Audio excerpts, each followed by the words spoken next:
My name is Mara, I'm 27, and I swear my chest almost cracked open the night this happened. The ceiling fan above me clicked like an old metronome, every beat louder than the last. The yellow lamp on his nightstand hummed, throwing a pale circle of light over the sweating glass beside it. The air smelled faintly of detergent from the sheets, sharp and sterile, almost too clean for what he was about to say. I was lying there barefoot, toes brushing the rough edge of the blanket, when he finally spoke. "Can I tell you something?" he asked, voice caught between a whisper and a dare. His hand tapped the headboard, nails scraping, a thin, nervous sound against wood. I could see his jaw clench in the shadows, the skin along his throat moving tight with each swallow. The phone charger cord curled on the carpet like a pale snake, glowing slightly from the plug adapter. Something about the way he stared at the ceiling made me grip the cotton sheet until my fingers hurt. "Say it," I told him, sharper than I meant, my own voice echoing too loud in that quiet. The fan wobbled, blades slicing through air, pushing warm drafts down onto us. He turned his head, eyes catching the light for a second, pupils too wide, too glossy. "I have fantasies," he said, letting the words out like they might float away.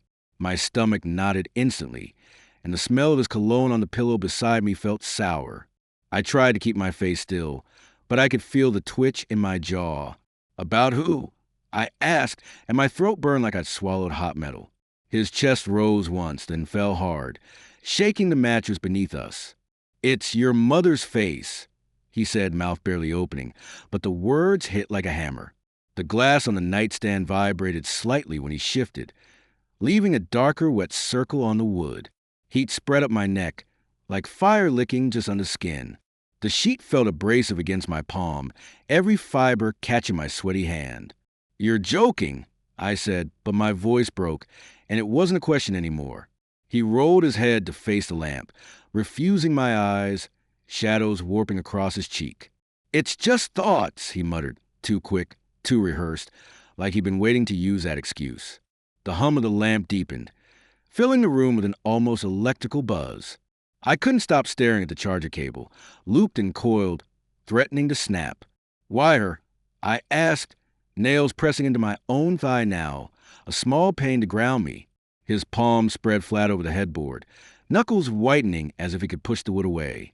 "Because her face is complicated," he said, like the word explained the storm rising in me. My chest tightened so badly I curled my knees up, hugging them to fight the trembling. The cotton sheet scratched my chin, too rough, and I wanted to rip it off. "Don't make it a thing," he said finally, turning his gaze back to me. The fan overhead stuttered once, blades shuddering, making the shadows tilt violently across the wall.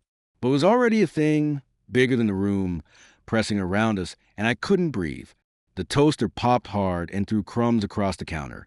Burnt bread smell rose fast and scraped my throat raw. The fridge hummed steady while magnets rattled against metal. I held a chipped mug and felt the handle bite skin. He stared at the sunflower clip, holding a photo too long. "Morning," he said, eyes on the shiny door. "You slept?" I asked, my voice rough like sand. "Sort of," he said, fingers drumming the table edge. A spoon clinked in the sink and echoed like tin. He still didn't look at me, and the light fell harsh. I wiped the coffee ring with the dishcloth slowly. The fabric felt damp and smelled like lemon cleaner. A cracked plate leaned against the faucet, with soap bubbles. His phone face down, black and mute, like a closed eye. I waited for breath to steady, and it didn't. He reached for the toaster lever and missed slightly. The spring squealed and the cord scraped the tile. "Want butter?" he asked, already holding the knife. "No," I said, fingers around the warm mug. He set the knife down, and it tapped twice. I opened the balcony door and let cold air in. Traffic hissed below, and a siren wailed somewhere distant. The railing felt gritty and left dust on my palm. I pressed my forehead to glass and watched steam fade. Inside, his reflection hovered near the stainless kettle like smoke. My phone buzzed and lit my hand with white. A new follow request flashed under the notification shade. The username matched his backup account with the tiny lock. Street smell of diesel rose and made my stomach turn. I slid the phone into my pocket and swallowed heat. He scraped toast into the sink and cleared his throat. "Big day," he said, voice too light for the room. "Maybe," I said, and I closed the balcony door. The handle felt cold and steadier than my wrists.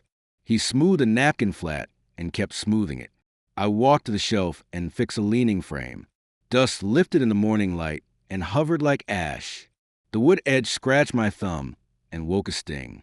His eyes flicked to the picture of my family. He smiled small, and the smile didn't touch breath. "Need the car?" he asked, holding up the keys. "I'll take the bus," I said, reaching for my bag. The zipper teeth caught fabric and snarled once. Coffee smell thickened and clung to my hair. He dangled the key fob and watched my hands shake. The hallway bulb flickered when I stepped to the door. The doormat curled and rubbed my heel like bristles. "Talk later," he said, standing too close for air. "Sure," I said, shouldering past his sweatshirt sleeve. The lock clicked behind me and sounded too final. The elevator opened with a breath and cold light. A kid's sticker peeled from the panel and stuck crooked. I pressed one and watched the arrow glow orange. My phone lit again with his name on screen. I put it face down and let the doors close. Outside, bus brakes squealed and sprayed a wet mist. The metal bench felt icy through thin jeans. I traced a dent on the seat until skin numbed. A stray flyer slapped the pole and rattled loud. I checked the follow request again, and my pulse jumped. Work lobby smelled like toner and stale paper dust. The front desk bell sat dull and silent. I walked past the ficus and its waxy leaves. My badge clipped the strap and snapped against plastic. He texted again, and my hands went colder.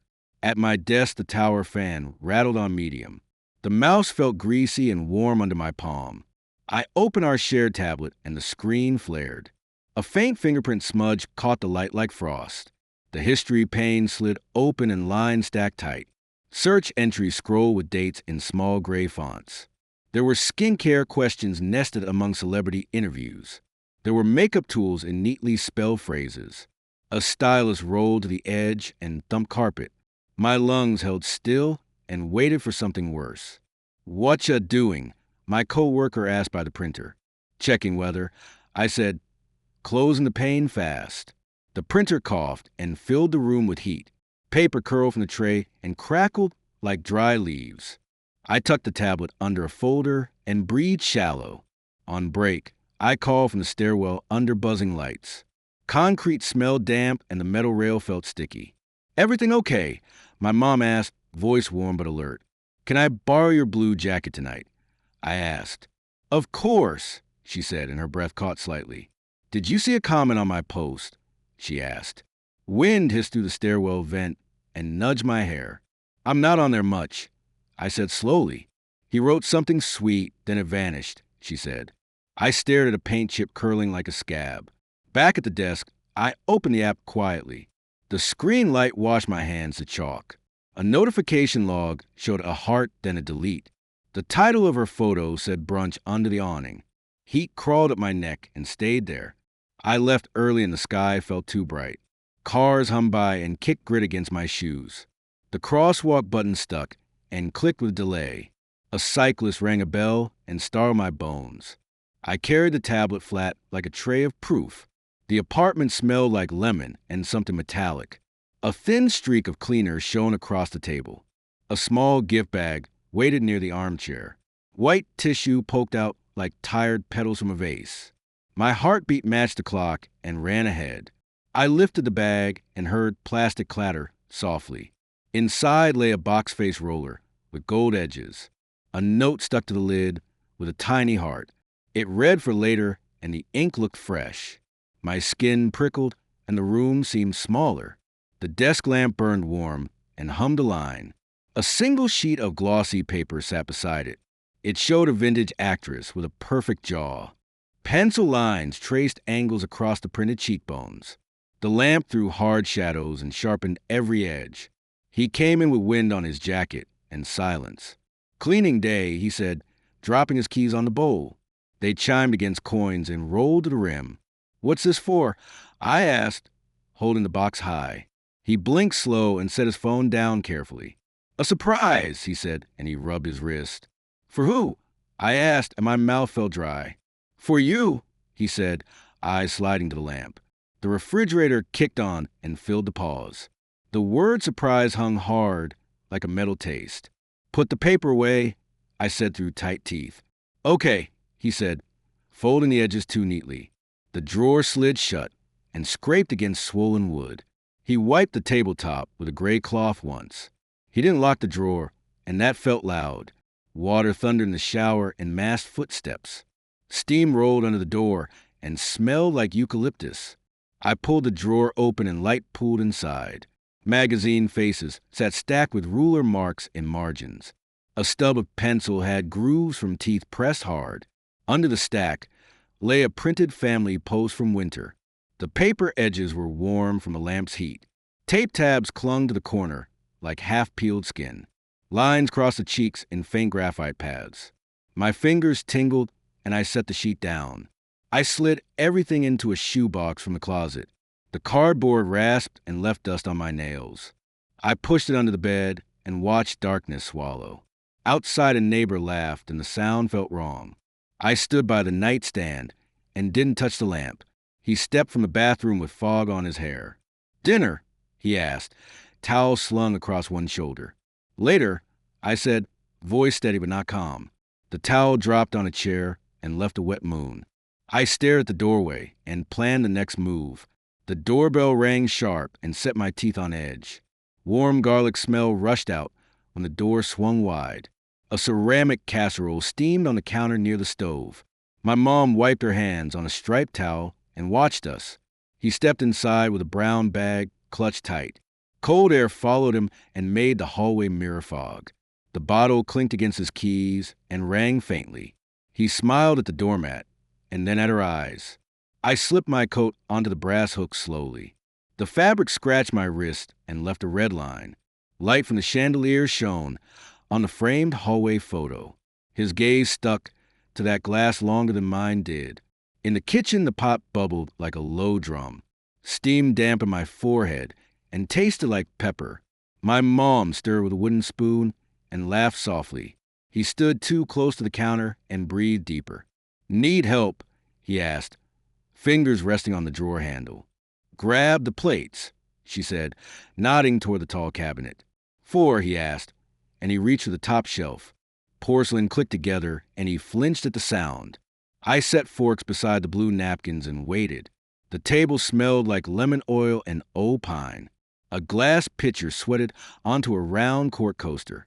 He traced the coaster edge with his thumb and stared.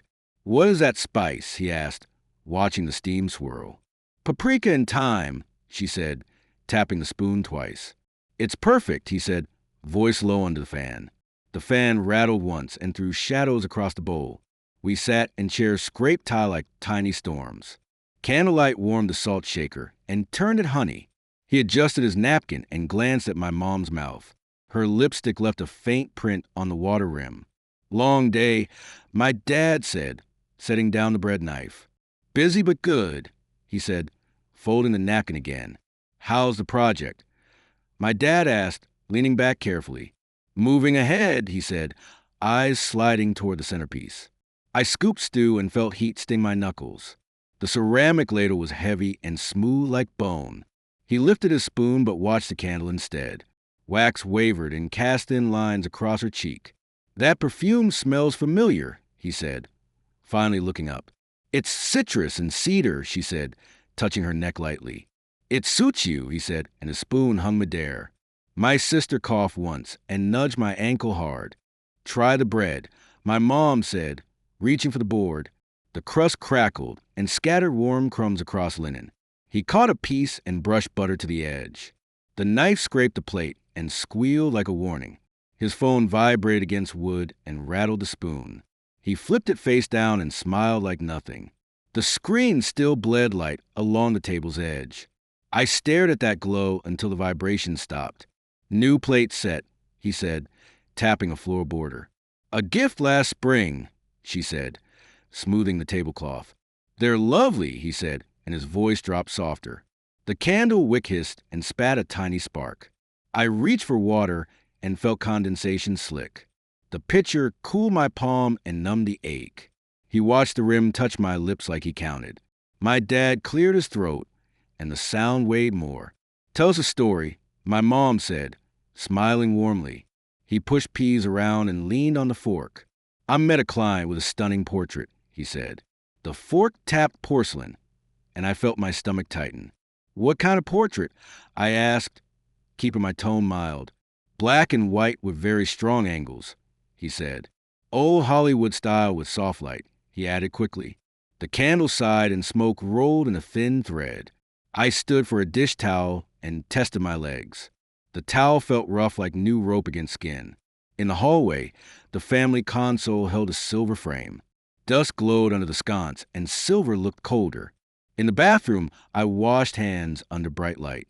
Soap smelled like orange and left my skin tight. A compact mirror lay by the faucet with fingerprints. I flipped it open and watched my pulsing glass. He knocked once, and his voice came through softer. "You good?" he asked, hand muffled on the door. "Fine," I said, drying on the striped towel. The door latch clicked, and his shadow shifted closer. Back at the table, dessert steamed like sweet fog. Apple slices softened and shone under a metal spatula. He volunteered for coffee and reached the tall tin. The lid popped, and the smell hit like thunder. "Cream?" my mom asked, holding a small pitcher carefully. "A splash," he said, eyes on her bracelets. She poured, and light caught on the thin gold chain. His fingers tightened around the mug and held too long. I noticed a fridge covered with postcards and magnets.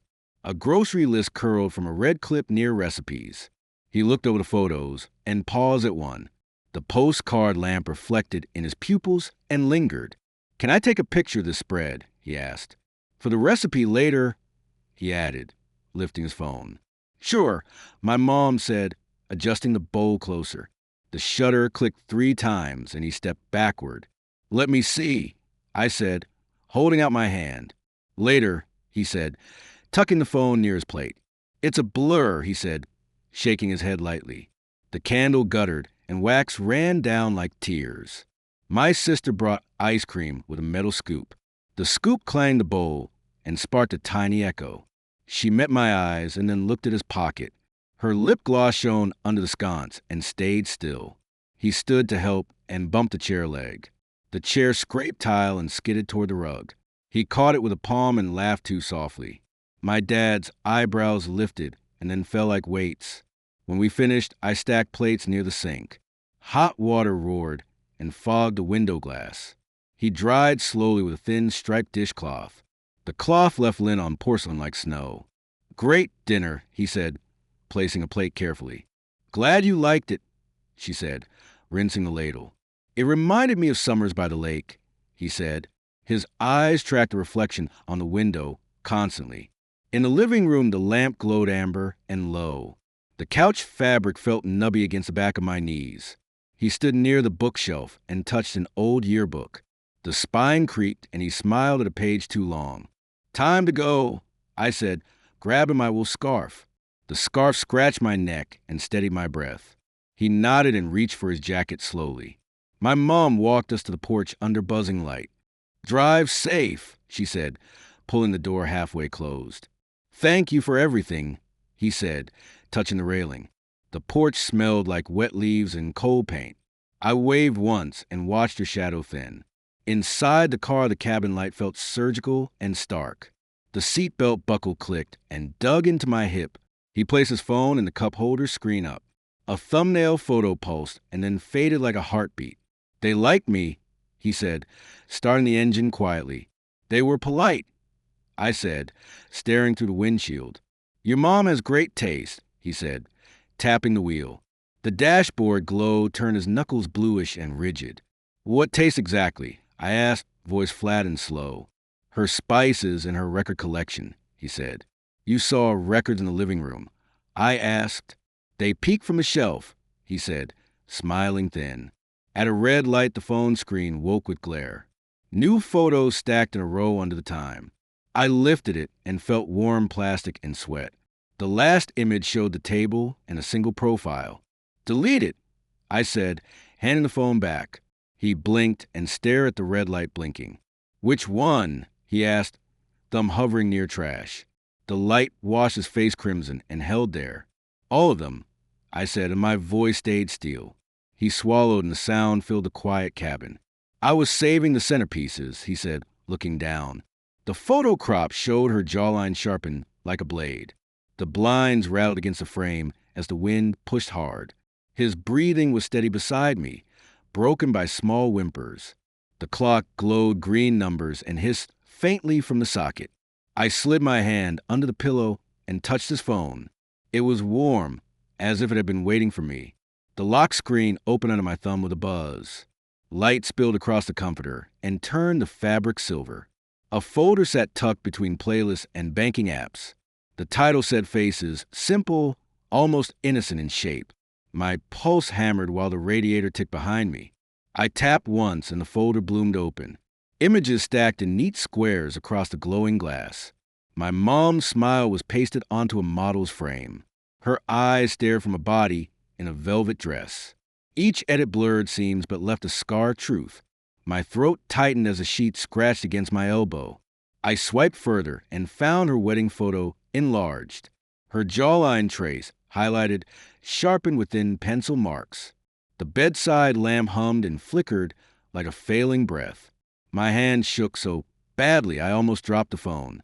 He shifted in sleep, and the mattress dipped low. A glass of water trembled on the nightstand, ring widening. I held my breath, listening for his stirring voice. He mumbled something soft and rolled toward the window. The blinds clattered again and echoed like warning bells. I opened another file marked sketches with cold fingers. There were outlines of faces cut from magazines and taped. My mom's eyes glued over strangers, pencil shading her cheek. The paper edges curled in the photo, ragged and rough. I closed the folder fast before my hand betrayed me. "Wake up," I said, nudging his shoulder sharply. He blinked against the light and rubbed his temple. "What?" he asked, voice hoarse with sleep and heat. "What is this?" I said, shoving the screen to him. The glow caught his face and painted it pale. He reached for the phone, but I pulled it back. "Answer," I said, nails digging into the case hard. "It's nothing," he whispered, sitting up against the headboard. "Don't lie," I said, and my throat cracked raw. The clock clicked over to 3 and filled the silence. "It's art," he said, pushing his hair from his eyes. "Art doesn't wear my mom's face." I snapped cold. The phone slipped in my sweaty grip and almost fell. He leaned forward and caught the edge with quick fingers. The glass clinked on the table and water spilled down. The smell of damp cotton filled the air instantly. The sheet stuck to my leg and burned like glue. "You weren't supposed to see," he said, staring low. "You made sure I would," I said, voice shaking. His eyes flinched toward the drawer and froze halfway. I threw the phone against the foot of the bed. It bounced once and landed against the wooden frame. He lunged to grab it, but stopped when I moved. "Stop hiding," I said, pointing at the dark drawer. The hum of the lamp grew louder and harsher. He pressed his palm flat to the blanket between us. "It's not what you think," he said, breathing shallow. "Then show me," I said, heat buzzing in my ears. He didn't move, and the fan above clicked harder. The air thickened until I could barely swallow it down. I climbed out of bed, and the rug felt damp. The wood beneath creaked as I stepped toward the drawer. "Don't," he said, voice cracking like a snap wire. I pulled anyway, and light from the lamp fell inside. The first magazine page caught the glow and gleamed. Cutouts stared up at me, taped and overlapped clumsily. My mom's features repeated, pasted onto strangers again and again. Ruler lines marked the margins like blue prism bars. A stub of pencil rolled against the edge with a scratch. The smell of graphite mixed with detergent until I gagged. "You're sick?" I whispered, holding up a page that shook. He pressed his hands together as if praying silently. "It's not her," he said, refusing to meet my eyes. The page wilted in my grip and tore slightly. I dropped it to the floor where it curled. The silence after was worse than any scream. The radiator hissed and let out a single pop. I pushed the drawer closed and the wood shrieked loud. His shoulders slumped as if all the air left him. I stare at the shredded paper, edges sharp as glass. The kitchen light buzzed sharp against the ceiling as we face each other. The counter was cold under my palm, the tile colder under my bare feet. The sink dripped once, each drop echoing through the stainless basin. I gripped the phone in my hand, the glass slick with sweat. He leaned back against the counter, his knuckles white against the edge. "Tell the truth," I said, raising the phone high. His chest moved in shallow rhythm, too quick to hide. "You don't understand," he muttered, eyes fixed on the dish towel. The refrigerator motor hummed steady, vibrating to the floorboards beneath us. I stepped closer until the scent of his cologne filled my nose. "You saw her first, didn't you?" I asked slowly. His lip twitched, and he gripped the counter tighter. "I saw her on your page," he admitted, almost whispering. The words fell heavy, like the knife clattering from the block. The smell of metal filled the air as it hit tile. "You followed me because of her?" I asked again, voice breaking. He pressed his palms flat to the counter, with creaking loud. "I liked you too," he said, finally lifting his head. "You look like her enough to feel safe," he whispered. The clock above the doorway ticked one loud second after another. "Did you ever touch her?" I asked, throat too dry. His head snapped back, eyes wide in the fluorescent light. "Never," he said quickly, shaking his head like a plea. "Never anything but thoughts," he repeated, his voice raw. The faucet dripped again and splashed into the empty sink. He stepped forward, and his sleeve brushed the cabinet corner. "Don't," I said, raising my hand between us fast. The spoon I had thrown earlier still lay on the floor. Its silver surface reflected light back into his pale face. I bent to pick it up, my hand trembling badly. "Let me explain," he said, voice louder now, almost urgent. He reached for my wrist, but stopped short in the air. His fingers hovered just above my skin, warm breath against them. The towel slipped from the oven handle and dropped soundless. The air between us tightened until it buzzed like wire. "You don't get to explain anymore," I said, gripping the spoon. It felt heavy in my hand, sharper than it was. The hum of the fridge filled the pause with menace. His eyes flicked from my face to the spoon, then back. For a second, I thought he might actually lunge. He sagged instead, shoulders dropping as if the fight left him. "I can fix this," he said, voice cracked and thin. "You can't fix what you wanted," I said cold. The overhead bulb flickered once, throwing jagged shadows across his mouth. He lowered his head, but his eyes still burned through me. I pressed the spoon hard against the counter to ground myself. Metal scraped tile and shrieked like chalk across a board. He winced at the sound, his jaw tightening harder. I shoved the phone against his chest. Screen still lit. The glow splashed over him like an accusation too bright. "Delete it all," I said, my hand still shaking. He tapped the screen with slow, deliberate movements.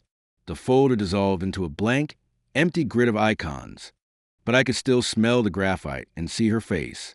And I knew deletion wasn't the same as gone. Rain slapped the windshield in heavy sheets and blurred the streetlights. The heater blew stale air that smelled faintly of rubber. I sat in my sister's car, blanket rough against my lap. Her cracked phone screen lit both our faces in cold blue. The wipers thumped in rhythm, loud enough to cover silence. "Look at this," she said, handing me the phone quickly. The cracked corner dug into my palm like a sharp tooth. The message thread glowed with timestamps in pale gray. A single bubble showed his name, his words hovering. He had asked about Mom's skincare routine, plain as daylight. The text was short, but clung like glue. He followed with a heart, then deleted the line. The gap in the conversation sat like an open wound. Her nail tapped the screen and made the glass click. "Months ago," she whispered, as if that softened the blow. "Why didn't you tell me?" I asked, voice sharp. The blanket fibers scratched my wrist as I clenched it. Her eyes flicked to the mirror, where rain smeared light. "I thought it was nothing," she said, lips pressing thin. The defroster hummed low, fogging the bottom of the glass. "He apologized later," she added, shifting in the seat. The seatbelt buckle knocked against the door and rattled. "He said he was drunk. It was just a joke." Her voice cracked and lingered on the hum of the engine. I stared at the raindrops racing down like broken threads. You believed him? I asked, leaning closer into the cold. She bit her lip until the skin turned pale. I wanted to, she said, fingers tightening on the wheel. A bus roared past and the whole car shook hard. Her hand stayed locked, knuckles pale in the dim glow. The screen dimmed and threw us into heavier shadow. I pressed a button, and the light returned harsh. The messages blinked back, impossible to erase from my sight. Every letter pulsed like it had weight, like it breathed. My heart knocked against my ribs with a painful rhythm. He came to you because I was enough, I said. The words burned out before I could pull them back. She dropped her gaze, thumb scratching the worn leather wheel. The sound of rubber against rubber filled the pause. Outside, a siren wailed and dragged the night longer. You can't blame yourself, she said, voice so faint. But it's already happening.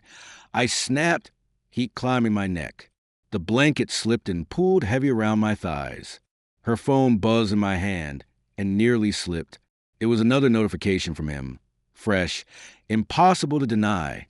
She grabbed the phone and killed the screen with a swipe. Her hand shook so much the case almost cracked. He doesn't stop, she said, finally looking me in the eye. Her mascara had smudged, dark lines streaking under light. The rain outside hammered harder, drowning out everything else. I pressed my forehead to the cold glass window. Condensation spread around my skin and blurred my reflection. Mom can't know yet, she whispered, breaking the heavy stillness. She'll know, I said, my breath fogging against the pain.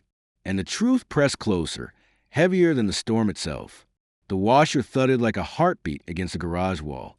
The air smelled of detergent and faint mildew from damp towels. My mom folded a striped cloth, her hands moving slow. The single bulb above buzzed and cast shadows over the basket. I leaned against the dryer, palms cold on the metal rim. Has he ever said anything to you? I asked. Her eyes flicked once toward the closed garage door. The handle gleamed under the light, silver and sharp. She smoothed the towel's crease too carefully, like buying time. The washer hummed louder, filling the pause with heavy sound. She set the towel down and pressed her fingers together. He cornered me once near the toolbox, she said quietly. Her voice wavered as she stared at the rolling detergent jug.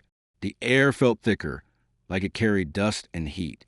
I tightened my grip on the dryer until it squealed. What did he say? I asked, though my throat burned. The bulb overhead flickered and sent the basket into shadow. That I had a striking face, she said, almost bitter. She tried to laugh, but the sound landed flat. The washing machine clunked and shook the bottles on the shelf. I glanced at the red gasket resting by the mower. Its plastic reeked faintly, mixing with detergent and making me dizzy. You didn't tell me, I said, my voice breaking. I want to protect you, she said, her shoulders stiff. The folded towels looked too neat, too staged, too fragile. I thought it was passing, like a rash, she admitted. Her fingers worried the hem of the striped cloth again. I stared at the silver rim of the basket, biting hard. The texture of metal dug into my skin and steadied me. The bulb buzzed louder until I could hear nothing else. You should have told me, I said, forcing my voice steady. She reached for the bleach bottle, twisting the cap hard. The sharp smell filled the air, stinging my nose. I thought if I ignored it, he'd stop, she said. Her words fell heavy, like the bleach dripping onto the lid. Silence pressed around us, broken only by the washer's thump. A sock clung to the dryer door, damp and limp. She lifted it and tossed it back into the basket. Her hand shook just enough for me to notice, and I knew she was hiding more than she admitted. The cafe door chimed sharp as I stepped inside. Steam from the espresso machine clouded the air with bitterness. Cups rattled on saucers, and chairs scraped against the floor. He sat by the window with his hood pulled low. His hand circled a mug that bled heat into glass. I slid into the seat across, the wood sticky under my palm. The light above us buzzed faintly, flickering at the edges. He looked up and his eyes glimmered like wet coins. Please, let me explain, he said, voice softer than before. I wrapped both hands around my cup and waited. My mother died when I was 19, he said suddenly. The words hit harder than the hiss of milk frothing. His thumb rolled the sugar packet flat, crinkling it tight. I connect safety with certain faces, with angles, with lines. He tapped his temple and stared at the foam swirling inside. I don't care about lines, I said, my chest burning. He leaned closer, the scent of damp rising from his hoodie. It's not her, he said, voice breaking in two. It's the echo she carries, that shape, that calm. He looked like he was confessing to a wall. Steam fogged the window, spreading shadows across his cheekbones. I started therapy last week, he said, eyes darting. The spoon in his mug clinked when his hand shook. I want help. I need help. I'm trying. He pressed his palm flat against the table, trembling faintly. Help doesn't erase what you did, I said. My finger traced the chipped rim of my mug hard. You chased her attention. You touched her world. The hum of the grinder roared and shook the cups. He closed his eyes like the noise hurt. I love you, he said, voice raw and cracked. I love you beyond this mess, he whispered again. His hand reached across the table toward my wrist. The heat from his skin brushed mine and lingered. The neon sign outside blinked red across his sleeve. Don't, I said, pulling my hand into my lap. The chair leg scraped the tile as I pushed back. He flinched like I'd struck him, shoulders folding inward. The barista called a name and set down a tray. I stood there, mug half full, heart spilling faster. I need distance, I said, my voice steady now. His lips parted, but no sound left his mouth. The cafe door opened again, and cold air swept in. It smelled like wet asphalt, sharp and clean. I walked through it, leaving his hands on the table. The cardboard box sagged under its own weight as I lifted it. Dust from the rug rose in the light, like pale smoke. The living room smelled of lemon cleaner and stale air. I stacked his folded T-shirts inside, cotton soft but heavy. Each shirt felt like a decision I didn't want to make. The hoodie, he wore that night lay on top. The fabric still carried a scent, sharp and musky. I pressed it down hard, flattening it under my hand. The sunlight through the window striped the wall in amber bars. I wished the light would burn the smell away. My dad carried the box out to the car. The trunk thumped open and swallowed the weight without pause. He said nothing, only nodded once before stepping aside. The key fob chirped, too bright against the quiet street. Silence between us felt heavier than words could ever be. I slipped my house key off the brass ring. The edge scratched my thumb as it slid free. The small glint caught the light before I pocketed it. It felt like cutting a thread, clean and final. The sound of metal, leaving metal, echoed in my chest. Inside, the couch sagged where we had once sat. The lamp hummed on the end table, bulb glowing warm. A framed photo leaned sideways against a crooked coaster. I straightened it, glass cool against my fingertips. The reflection stared back at me like a stranger. In the bathroom, the mirror fogged from my shallow breaths. The faucet dripped slow, each drop tapping the porcelain sink. I leaned close, the fluorescent light buzzing overhead. My cheekbones looked sharper under the glare, too much like hers. I traced a line with one finger and froze. A silver frame leaned against the wall on the counter. The picture inside showed my mom at a picnic. Her smile was wide, sunlight catching the curve of her jaw. I lifted the frame and set it upright carefully. Her face filled the mirror beside mine, almost overlapping. The drip of water echoed louder, more insistent. I gripped the counter edge, would rough beneath peeling paint. The reflection showed two women's features blurred into one shape. I turned away, but the glass still burned behind me. Her face and mine felt too close, too dangerous.